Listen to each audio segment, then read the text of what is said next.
Bonjour mes amis.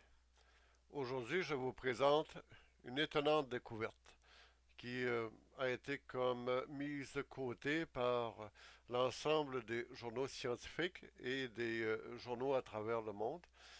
Les revues spécialisées n'en parlent pas.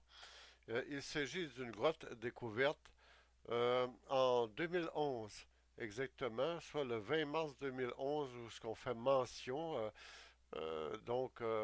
en Équateur de cette découverte.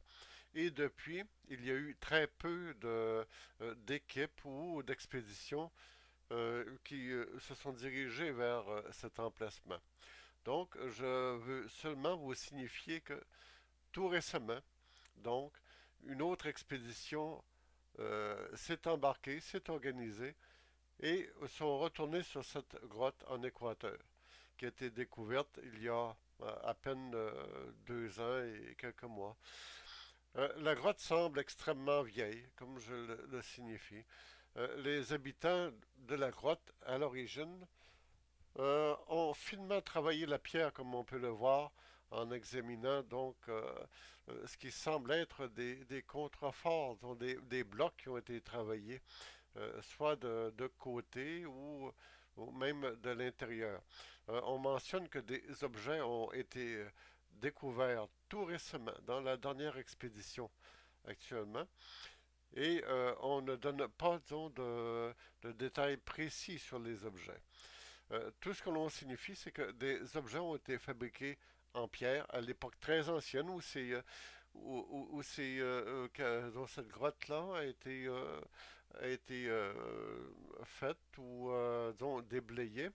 Et on tient à faire mention qu'il y a deux autres grottes de découverte dans le même secteur. Euh, donc, je reste informé. Je vais continuer à recueillir des informations sur ce qui se passe actuellement. Donc, je vous permets simplement d'examiner l'ensemble énorme des photographies qui ont été prises tout récemment. Et c'est assez particulier, donc j'aurais pas pu tout mettre sur mon site, parce qu'il y a beaucoup trop de photos.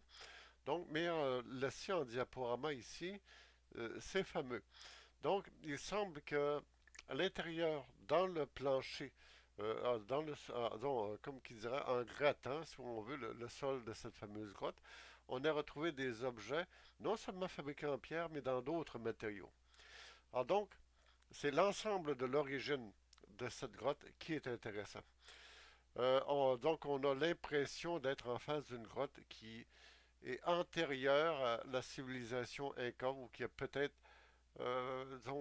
simplement précédé cette civilisation-là. Donc, c'est très loin à l'intérieur de la jungle, en forêt.